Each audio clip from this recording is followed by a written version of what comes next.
My mail off. I pronounce your last name Felice. Is that correct? Yes, Okay, good. but it's Italian.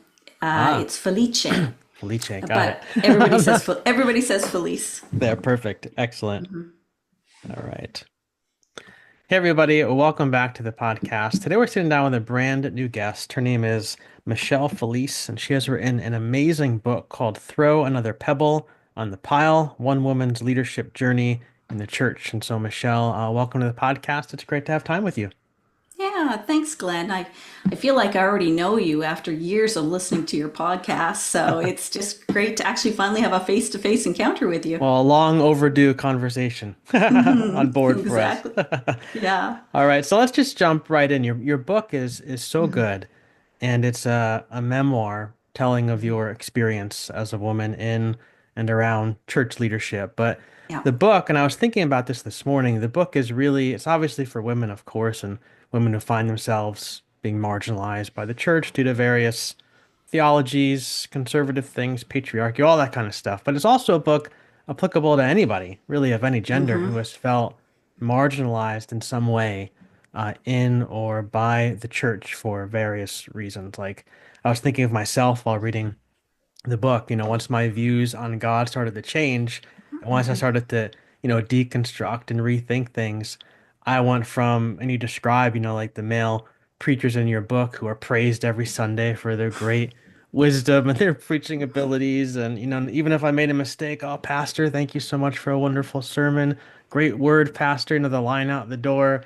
And then all of a sudden, I was this person who was leading people astray and I became someone who was led astray by the devil and should never be listened to. And so that said, I was just wondering if we could maybe just open up with your story as much or little detail as you'd like to go into, because we don't want to give all the pearls of the book away, but maybe just some of your call into, ministry and, some Yeah. of the experience you had in the church and where you're at today regarding God and faith and all the different things.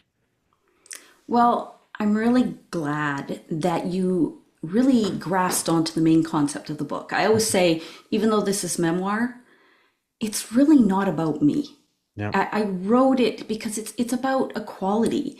And even though my story is about equality for women, when I wrote it, I did two things. I had other marginalized groups in mind, anybody from people of color, LGBTQ plus community, people with disabilities, that I thought, I think everybody can relate to this story. The book is called Throw Another Pebble on the Pile. And so in my book, I have used this metaphor of a pile of pebbles, right? And so, my ministry life was mostly very positive. There was just always these little pebbles, right?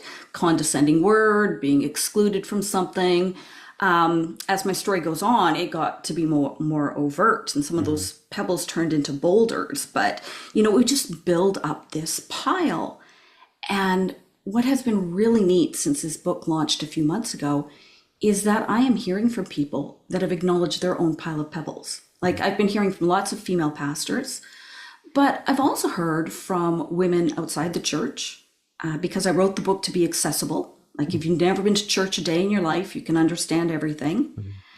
But I've also been hearing from other groups of people. Like, so one woman wrote me and she said, yeah, like I'm Asian. So I have another pile of pebbles. I'm not just a woman, I'm a person of color. Mhm. And so all these conversations are happening. And I'm just so pleased because that is why I wrote the book. My upbringing is very similar to yours.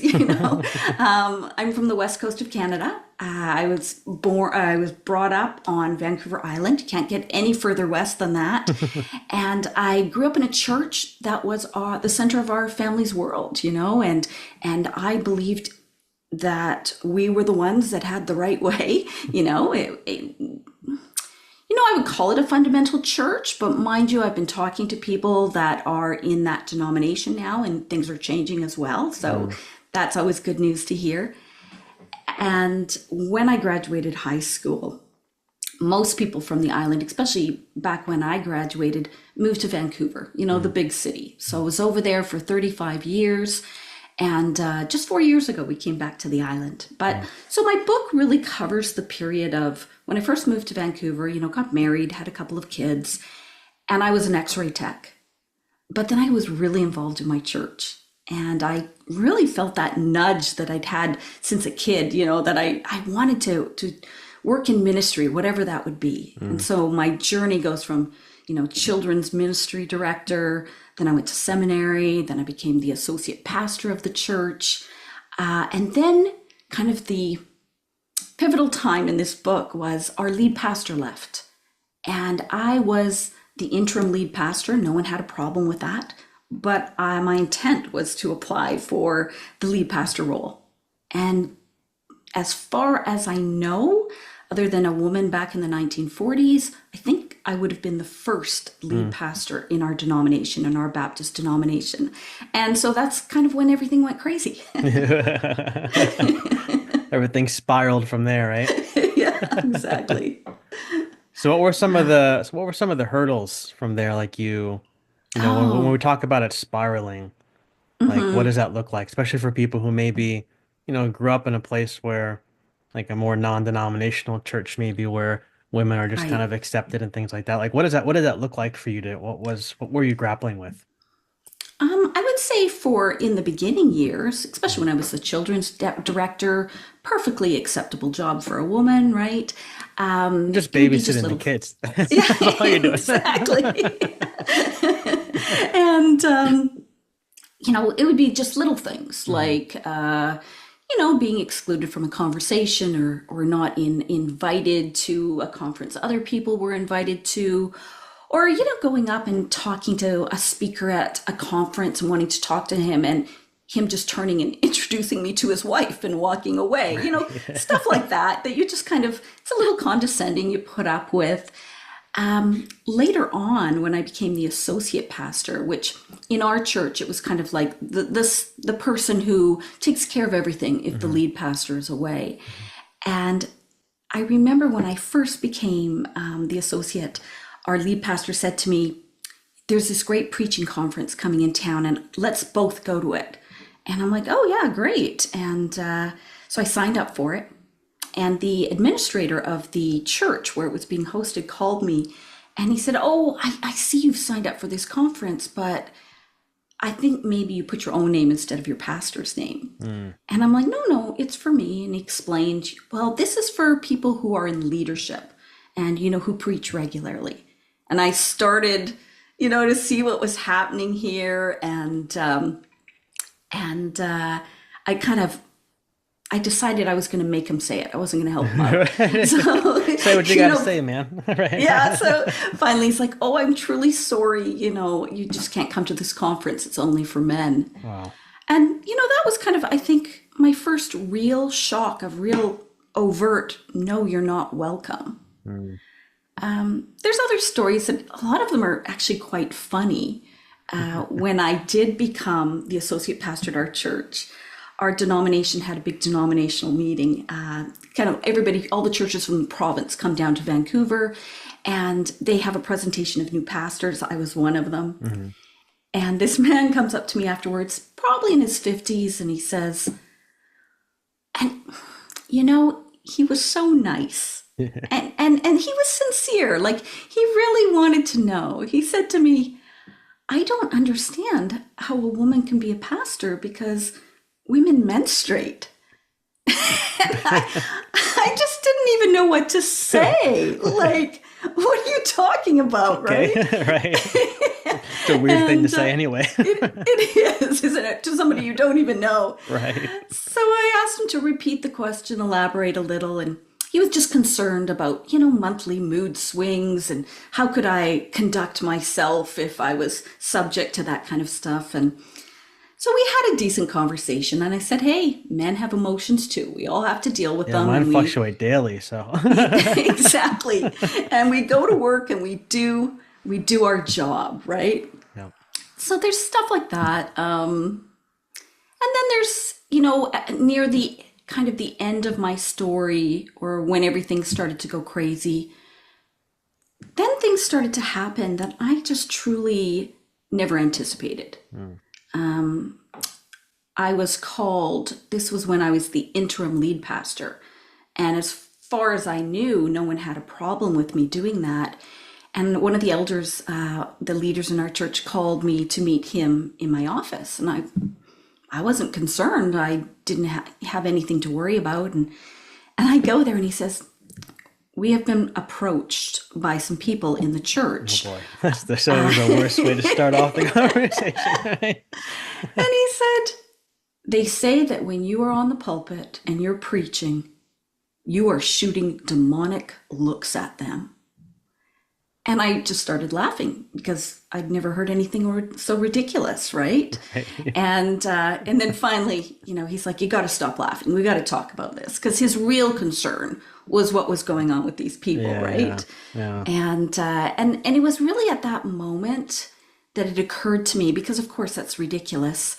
Um, the level of attack that people were willing to go to, Hmm. because they really didn't want a female lead pastor. Yeah. And that's when things really started to get weird, because these were people. I'd been at that church for 23 years. These people, I thought they loved me, you know, Yeah. and Yeah. and I, and from hearing your story over the years, I think that you have gone through the exact same thing. Yep. Yep. Yeah, I mean I always say I came to this realization that I thought people loved me for me, but I Mm, felt like I started to realize that people loved me for the things I believed, yeah. and I felt like for me, when I started to change my beliefs, I mean, again, a different kind of marginalization than we're talking about with women, but same idea that, I was pushed away and I was like, man, like I remember coming across this Facebook post in my memories, and this person in my old church was like, I had just preached a sermon. It was for Christmas time, and she posted a picture of me preaching, and she said, "Everything that comes from the mouth of Glenn is from the mouth of God." And I was like, "Oh, Wow. like whoa," you know. How did that affect your ego? Right, really. And I remember feeling in my spirit like that's a weird thing to say, but okay, whatever. Hmm. And then it was like 4 months later, I had just gone to see Brian McLaren preach at a local church. He came to visit, and I got to meet him afterwards and shake his hand and Mm. talk to him.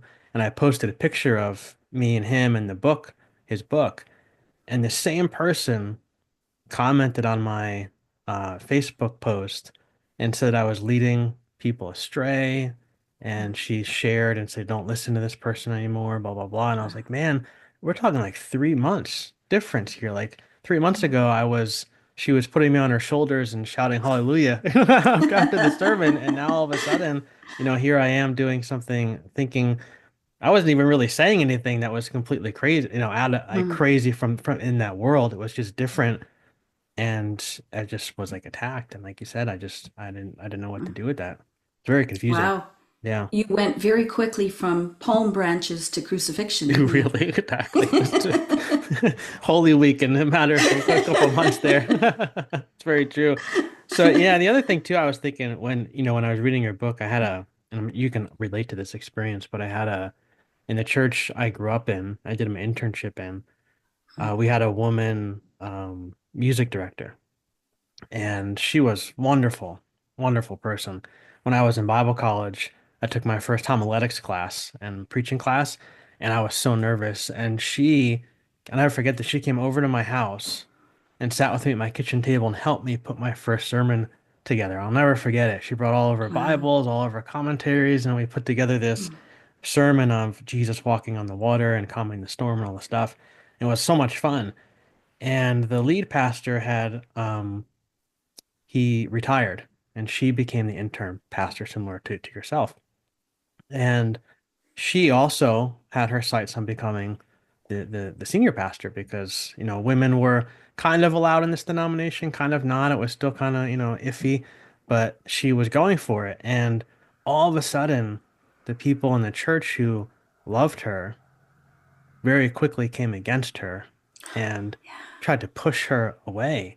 And I Yeah. remember they had a search committee for a new pastor. And I remember I said to the head of the search committee, I'm like, I think it's ridiculous that we're treating Mm. this woman this way. Like, we've praised her, everything that she's done for the church and for the the music and the children, all the different things. And I said, now all of a sudden, because she wants to be the pastor, we're pushing her away. That this doesn't seem right. Like her sermons are great. I mean, she's a, Mm, just a wonderful, godly woman. Like, I don't understand what the problem is.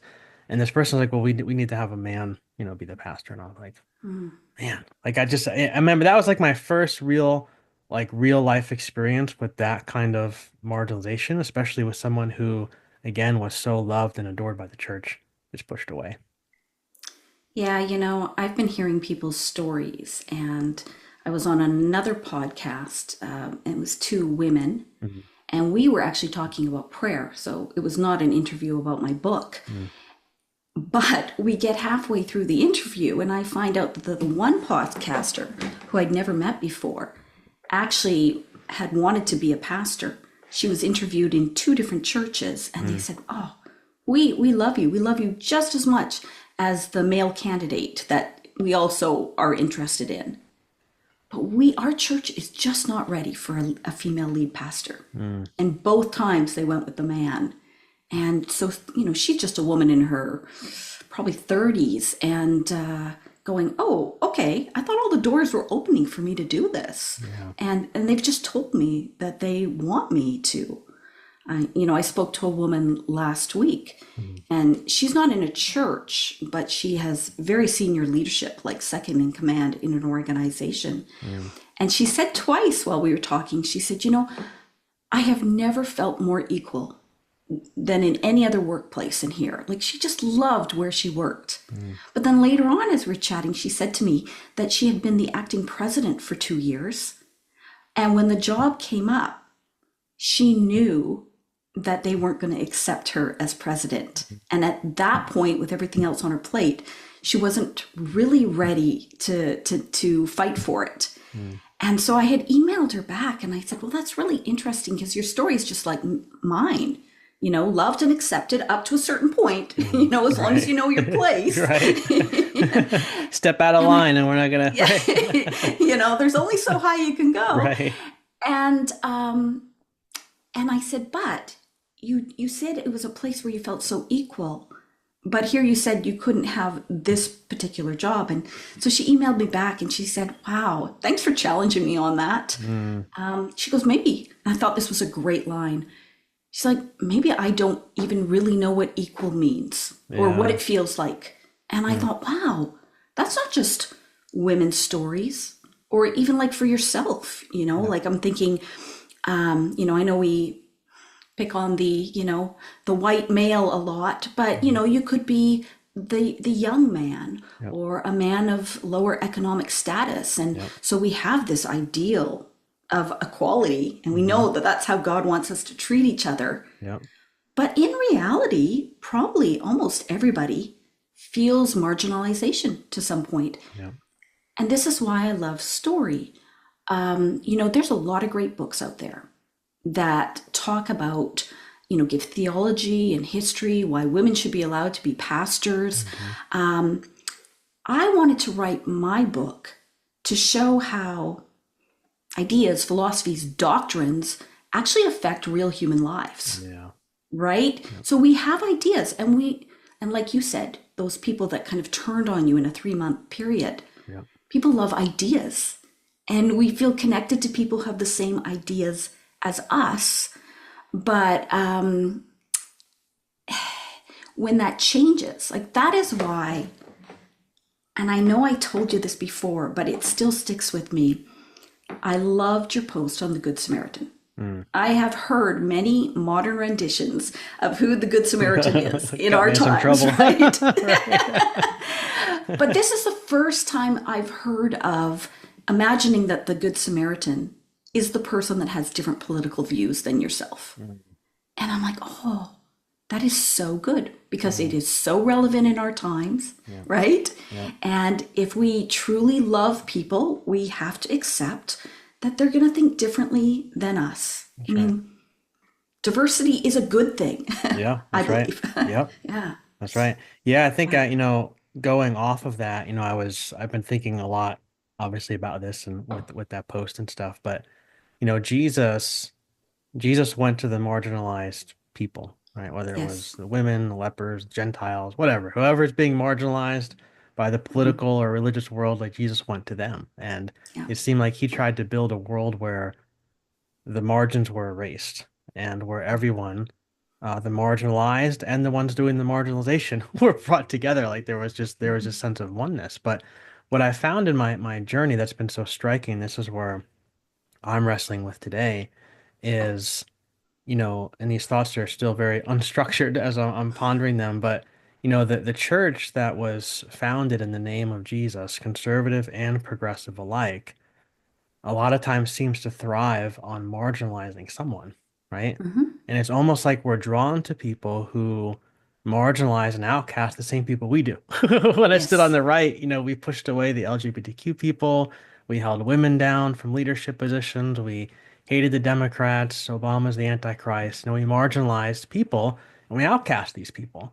But then I moved over to the left where it's supposedly about inclusion and diverse ideas, all these different things. I began to realize that although we, and I include myself in this 100%, we say that we value inclusion, we say we value diversity, we really only seem to value the inclusion and diversity of people who think according to a certain set of predetermined ideas and rules. And so we push away the MAGA supporters, we push away the Christian nationalists, their experiences and their stories that led them to the opinions they have. It's almost like they're irrelevant. And we don't need Hmm. that here, with Yeah. us. And it's just like I began to realize like it's the same energy that I housed on the right when I did all those things, I'm still housing on the left. And it's like there's got to be a different way to be. And so, the question I'm asking myself with that post that you just shared and, just in all these different conversations about marginalizing people is, how do I hold my progressive ideals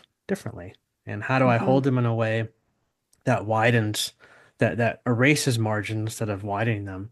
And how do I build tables? You talk about in your book the round table. How do I build a round table where Hmm. there's nobody at the head, nobody's in charge, everybody's just sharing their stories, instead of these impenetrable walls of ideas and stuff like that. And so, going off of what you were just saying about that post and marginalizing people. Those are just all different things that are swirling around in my head as I'm thinking about this. So I'd love to hear more about, what you think of that, what that post in particular might have brought to your mind, how it all fits into this book. So take us into that. As you were talking, I thought of a book I read many years ago. Mhm. I can hardly remember what's in it. I remember it impacted me. It was called A Creative Minority, Mm, and I don't know who wrote it. But I think the basic premise of the book was, people who follow Christ and his ways are a creative minority in our world today, right? We mhm, need to make an impact even though we're the minority. And as you were talking, I was thinking, I think that people like yourself, mhm, people like myself, I mhm, hope, we have to be a creative minority even within the Christian church. Whether you go to a traditional church, whether you're part of a house church, whether you're a person of faith, but you're not even going to church now, right? yep, We need to be a creative minority. We need to show a different kind of love to the people for years whom we've called our brothers and sisters in Christ, mhm, right? yep, And not react when people are hurtful to us. It's interesting. I've been getting such great response to my book, but no one in leadership in my denomination or even at my individual church, well, other than one man wrote me and said, "Thank you. This was very convicting." mm, And so, one person can't change the world. I had a second male pastor email me this week and say, I always thought I was very careful about diversity, and I realize right now our three teaching pastors are white men, mhm, and I need to change that. Like, so we each contribute in a small way. That's why stories are so powerful, right? yep, So, and I love that I'm meeting people like you, and I think knowing that you're not alone, mhm, right? the prophets, they were always going on and on what was wrong with the people and their faith, right? Yeah. And they would speak out, and no one liked them, right? Yeah. But it has to be said. Yeah. One of the best things I did after we left my church in November of 2019, Hmm. and if you read the book, you'll realize it's not a sad story. Mm. Like some really good things came out of it. Sure. But I did leave my position then, and we moved to Vancouver Island the year after. And in the September of that year, I started the Ignatian prayer exercises, Mm. which was the best thing I ever did. I wasn't working. I had the time. It was a pandemic, there wasn't much to do. Right. And I had 9 months where for an hour a day, you're given like a scripture or a poem or a prayer exercise, and you're to meditate on it. Mm. And you're not to speak, and you're supposed to try not to have your own thoughts. You're just there to receive from God. Mhm. One of the most profound experiences I had, and it was interesting because it would have happened this week because the Ignatian exercises follows the liturgical calendar. Mm. And so I was studying the scripture or reflecting on the scripture of Jesus on the cross. And he's like, Lord, forgive them. They don't know what they're doing. And then I had an hour to sit with it. And two things really struck me. The first was that God was saying that he forgives them. Like, if you offend me and I'm like, oh, it's okay, Glenn, I forgive you. And, and then we're friends again. That's a great thing. Yeah.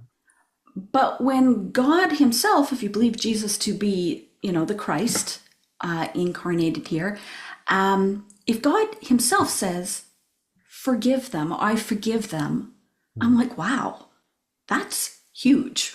Like Yeah. that's a real thing happening in the spiritual realm. And then the next thought I had was, and those people hadn't even asked for forgiveness. That's right. In fact, they still had their hate on for him. Yep. That was really a moment for me. And that has really helped me with my own forgiveness process. That, even the people that are still perhaps, I don't think there's anything overt, but maybe with the book, like if people are slandering me or, Jesus forgave them even when they didn't want it. Yep. And I think that when we talk to other people who have similar stories, like when I hear your story, I connect with it Yeah. and I relate it to it. And it was interesting that woman who did the podcast, and I told you she was wanted to be a pastor and the doors kept shutting. But now she's a podcaster. Right. And I said, well, Yeah. hey, maybe you're making more of an impact this way. Yeah. And likewise for yourself. You've put That's out right. some great books, you're podcasting, you've got these connections, right? Yep. Yeah. Yeah. Hmm. It's when I'm listening to talk, I'm thinking, the marginalization that we experience and that we often exhibit in the church seems to be like a result of like a very polarizing mindset that many of Mm, us have, where it's either or, right? Like mhm. it's good or bad. And like that particular person they're either right or they're wrong. They're good or they're bad. They're evil or they're righteous. Like it's very, very polarized. And because everything is so polarized, it's very easy to create sides. Mhm. And you're either with us or you're against us. You're with them or you're against them. And we create these sides and then we push the other side out. But the reality is, like things are not as polarized as we make them out to be, which I think Yeah. is maybe part of the reason why Jesus on the cross was able to say, Father, forgive them, they know not what they do, because he saw, Mhm. that Roman soldier's not all bad. He Yeah. he did this horrible thing, terrible thing, awful thing, evil thing, but at the very heart of that man is the same essence that's at the heart of every single person, which is Right. goodness and love Mhm. and compassion and grace and all these different things. And, we go through life and, those things get covered up, they get smothered out, or they don't get smothered out. I mean, still, the flame is still there, even if it's, deeply covered by many, many layers of different things. But I think that Jesus is able to look at people and respond not to what they did, but respond to who they really are.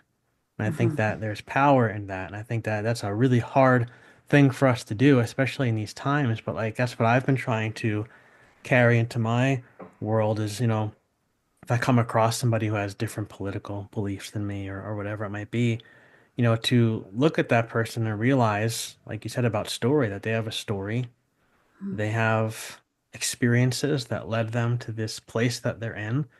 And deep down inside, as much as I might think that their ideas are horrible and terrible and whatever it might be, deep down under all of those different layers is that same essence of goodness Yeah. that's in me and that's in my daughter and that's in you and that's in everybody else. And that if I can try to respond to that, as small as it Hmm. might seem in the moment, as Hmm. opposed to, the views that they're throwing at me, that energy can shift things, I think. And it Yeah. might not be an immediate shift that might not immediately make things better, but I think that those are different seeds that we can plant. And I think that that will go much, much further than just creating sides and yelling at the other side and Hmm. ranting and raving about this, that, and the other thing. I think it's hard, and I don't know exactly what to do with it. I don't exactly know how to live it, but I feel like Hmm. that's what the inside voice is leading me to, and I feel like it's just a much better way to be. So, It always amazes me how people react negatively to this concept of loving everybody. yeah. Being Right. united. I'm like, I don't understand why that is a problem. Like Yeah. why it's not okay to be empathetic or and I've tried to keep up with, certainly don't do it for an hour anymore, but maybe 10-15 minutes in the morning Hmm.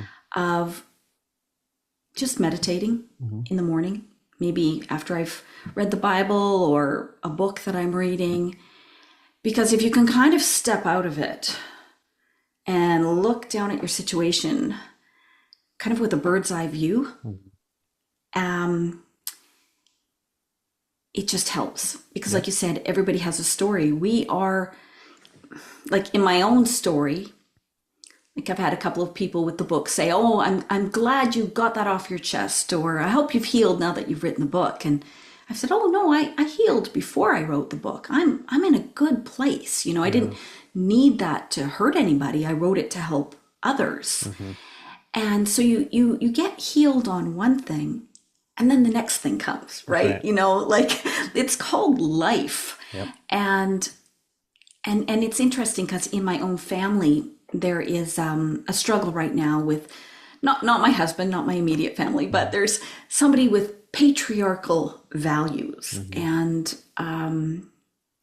that's a result of their faith upbringing, Hmm. their age, they're older as well, and it's causing some problems within the family. And everybody's looking to me Right. to Tell us what to do. to solve Fix it. it. I know. And I just thought, oh my goodness, I've just dealt with the patriarchy in the church, and now I have to deal with patriarchy again. It's Yeah. it's everywhere. We Mm. we all have our cross to bear, and just like you said, right? When I can step back and view this person of why does he have to be in control? Like, Yeah. what has happened in his life? Yeah. What are his fears? What are his belief systems? Yeah. But I mean, I think for both of us, because we have a very similar, upbringing, and then we went to seminary, and we were taught the right way to think, Mm. and everybody else was wrong. I remember as a Oh yeah. child, oh my goodness, didn't Yeah. matter if you were Catholic or Presbyterian or Lutheran. I mean, maybe those people were okay, but they certainly didn't have the truth like we had the truth, right? Right. And and I think that I love that we are getting to a point where we're doing more critical thinking. Mhm. Like there's this book by Dr. Phyllis Tickle. Mhm. It's called The Great Emergence, and it's not an idea that's new to her, but she uses it for the premise of her book. And she says, since the inception of the Christian church, every 500 years it's had a garage sale, right? Mhm. So like at approximately year 500, you had the Desert Fathers and Mothers. And then year 1000, you had the separation of the Western Church from the Orthodox Church. Mm. 1500, Protestant Reformation. So here we find ourselves close to the year 2000. And it's hard for us to see because we're actually right in it right Yeah. now. Yeah. And if you're part of church world, you know there's a lot going on. Hmm. I have so many friends who are wonderful followers of Christ, loving people, but they're not attending a church right now. Hmm. They're maybe doing a house church, they're doing online connections. And of course, the traditional church can be fearful of that. But I think we're just in an exciting time. Yep. And it's hard for us to kind of really assess it because we're in it. That's right. You know, the people 50 years from now will look back and go, oh, wow, that's Yeah. what was happening, right? Yeah. And because we need to be more loving, more united. I said, like, in reading this book by Dr. Tickle, which is a great name, by the way, um, you know, patriarchy and misogyny is exiting, Yeah. and equality and inclusion are coming in. It's the big garage sale. Certain things are being put out to the curb, right? Yeah. Other things are coming in. And so there's certain marginalized groups that are really feeling the pain of not feeling accepted in faith community. Yeah. But it's coming. It's changing, Yeah. right? Yeah. So I do feel hope. Yeah. And and even in the Protestant Reformation, the Protestants, those who left the church, they wanted change. But the Catholics also had a counter Reformation. They're like, oh, you know what? Maybe there are things we need to change. Right. And so that's what gives me hope for now, Yeah. right? There's all these people that have left the traditional church and are doing faith connections in different ways. That's right. And that's great. And that's something new that's going to happen. Yeah. But also, the traditional church, hopefully, will have its own counter Reformation as well. Yeah. And they'll start to see, hey, how can we be more loving and accepting That's of right. different marginalized groups? That's right. That's right. Yeah. And I think too, I think you said earlier that, you know, it's hard to believe that so many people have a problem with loving people, and how, that's like this, I think of like Rob Bell's book when he wrote Love Wins. I mean, Yeah. they threw the guy out of the church, pretty much. And, the book he wrote before that was Jesus Wants to Save the Christians, and like nobody batted an eye at that book. It's just so Yeah. funny how, it's Yeah. sad, but how, Hmm. this topic of love can bring out so much emotion on Yeah. both sides, whether you're on the right or you're on the left, because both sides have trouble reaching out and loving the side that Hmm. they're against. And I was talking to my daughter the other night. We were talking about somebody in school who she's having a hard time with, and she said it's so hard to, I don't like this person, and I feel like I don't want to be with this person because, the way that they treat me and, things like that. And it's hard to love somebody like that. And I said, it is. It's really hard to love somebody like that. And I was telling her about some people in my own life who I struggle to love. And I said, but here's the thing. And we talk about the story of Jesus a lot. And I said, when Jesus was on the cross and he said, you know, to God, forgive them because they don't know what they're doing. I said, did Jesus get off the cross and go have coffee with them, go have lunch with them? She's like, no. I'm like, did they become best friends after that? After that, when he rose from the dead, did he go find those particular people and become buddies with them? She's like, no, I don't think so. I said, yeah. I said, I think that we don't have, just because we love somebody doesn't mean that we have to be with them. And I said, I think that's a really important thing for us to remember, especially as you grow. I said, when there's going to be people who are just maybe not safe for you to be around for various reasons because of the way that they treat you physically, emotionally, way they speak to you, things like that. There's just some people who you don't need to be around, but you can still extend love to them from where you are. I said, and that love can look like a prayer. It can look like a very simple statement of, God, I really don't like this person at all, but I really hope that this day leads them a little bit closer to the truth of who they really are, that they're able to remember who they really are, that they're able to live from that place of love that's buried inside of them, just like it's inside of me. And I said, when we speak like that about people, I said, again, our words have great power. And I said, when we speak that way about people, as opposed to, I hate that person, I can't stand that person, hope that person has a bad day, hope that person gets theirs today. I said, that's just much different energy that we're putting out into the world. And I think that there's a real lesson in that. And again, once again, it's not easy. But maybe that's why Jesus called it his way, the narrow way. You know, that Hmm. few people find that leads to life, because the wide road where we're all fighting and we're all arguing, we're all Yeah. taking sides, is the one that is obviously leading us to a lot of destruction. Hmm. Yeah, I think that is an excellent way to put it to your daughter. Um, yeah, I always imagine, because I don't really know, nobody knows, but I just always think when we are finished with this human life and whatever comes next, we will be surprised Hmm. how we were all so interconnected, and that how our prayers and our thoughts really affected other people. Yep. You know, my aha moment was when I had left my job at the church. I had, once again, it was COVID. I had lots of time, and I had this little prayer jar with about 45 beads in it, and it had names on each of the beads. And so I had time to pray for all these friends and family, loved ones. Mm. And then one day I was reading in Matthew about, Jesus saying, love your enemies. Like, what does that mean, right? Love your enemies. And I thought, oh, I felt convicted. And I'm like, you know what? I'm going to get a second jar, make a second set of beads in the jar, and I'm going to put all the people who have hurt me in this jar. Mm. And I felt very good about myself, like, oh, I'm going to do this, right? Right. Here's my love jar and my hate jar. That's right. And I went to sleep. And when I woke up in the morning, the very first thought I had was, no, it says, love your enemies like the people that you love. Yeah. Treat everybody the same. It's only one jar. There's Yeah. only one jar. Yeah. So I Yeah. put the names of the people who hurt me in the jar with my loved ones. Yeah. Now, a lot of those people, actually, a couple of those people reconnected and everything is good. Yeah. So, hey, that's awesome. Yeah. A lot of those people I've never heard from again. Mm. But what that exercise doesn't, and I can honestly say that I have now removed all those names from my jar because I don't hate them anymore. Oh, I hate, Yeah. that's too strong a word. But like, feel the bitterness is Yeah. probably a Sure. better Sure. word, Yeah. right? Yeah. Don't hate anybody, but just the bitterness or anger and I finally got to a point where I didn't need to pray over their names, Mm. because I had realized, oh no, I'm good with that now. Yeah. So yeah, that's what it has really helped me over the last few years. Yeah. That's so good.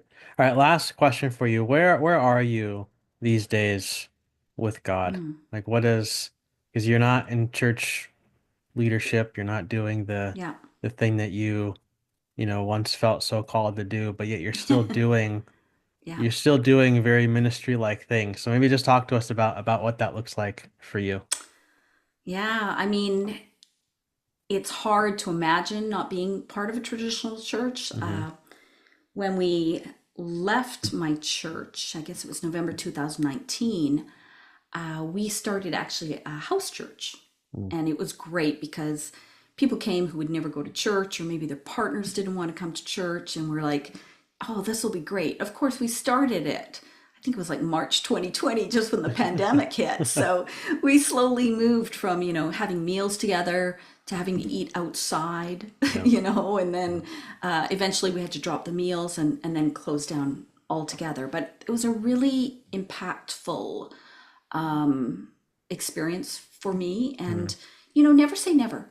If I met the right group of people, maybe I could go back to traditional church. Hmm.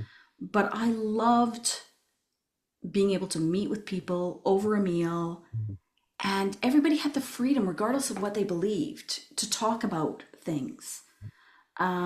So that table that you referred to, when we moved to the island, we had a big 6 foot in diameter round table made. Mm. So, everybody sits in equal prominence, like Yeah. very symbolic for me. Hmm. And that is what we want to do again. So we're in a point, we moved kind of to a small town on the island. It's a retirement place, a lot of seniors. And so we haven't been able to connect with people. I mean, the people who go to church here go to traditional church. Hmm. But we are moving. We are moving to another town, and we're really looking forward to that. And when it organically happens, it'll happen. For myself personally, though, those names in the jar, many of them are from my old church. I'm still in communication with them They're still calling me when they want to talk about things, when they want to Yeah. pray about things. Yeah. And also the book. I mean, I'm just going to see where it goes. But I heard from an Albertan professor of preaching Mm. at a seminary, and he's like, I'm going to use parts of your book in my preaching class. Oh, wow. Yeah, so the men can Uh, understand what women have to go through. yeah.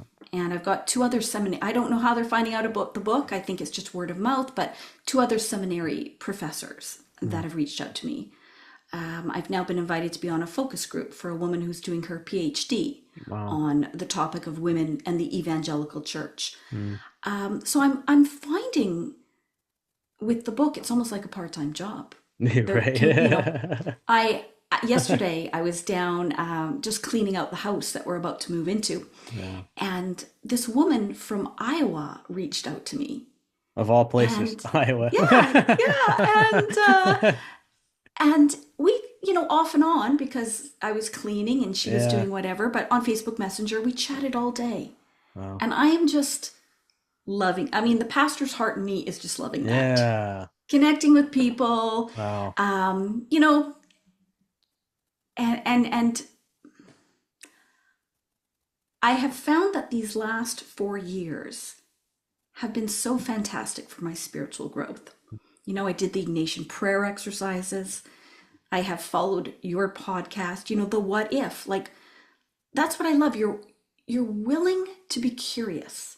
People don't have to agree with every single one of your podcasts, but would you listen? Would you think about it? Mm. And of course there's other podcasts that do similar things.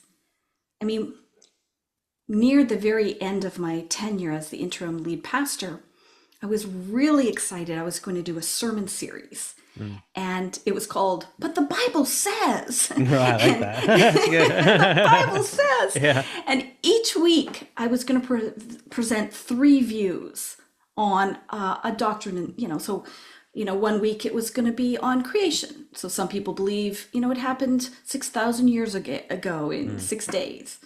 Other people believe the earth is old. Other people believe God used evolution, or, three views on hell. And I told everybody in the introductory sermon, I'm not going to try and persuade you Hmm. about what to believe. I'm not even going to tell you my personal belief at this moment, Yeah. because it continues to morph as well. Yeah. But I just want you to be aware that there are other good Christ following people who think differently on topics than you do, That's right. right? And it That's right. doesn't mean that they don't love God, That's right? right. We have such diversity. And and so many people were excited about this sermon series. But there was a handful. And one person approached me right away and said, "How dare you? You're seeking to, disassemble the beliefs I've had as my entire life." Mm. And so, I just feel like hopefully I can be part of what is happening in this time of transition right now, Yeah. right? Love people, encourage them in their critical thinking, Yep. right? And I'm just going to go with the flow and see where God leads. And I still have so many great connections. Like, even though I'm no longer part of my denomination, Mm. I have so many friends in the denomination, Yeah. and Yeah. and I know my book is circulating because of them, right? Yeah. And it's not about book sales. It's not about my story. Yeah. It really is about how we treat other people. That's right. And I can only tell my story as a woman, but like, let's listen to other people's stories. That's right. Like, listen to what the Muslim person has to say about their faith. Yep. Listen to our gay brothers and sisters about what they're struggling with, right? I have a friend who is blind, Mm. and I'm like, this woman is amazing where she goes with her dog. Mm. But then I just couldn't believe it. She shared with me the stories. She gets on the bus and people are mean to her and her dog. And I'm just like, why would people do that? Mm. So we just, you ask where am I in my life right now?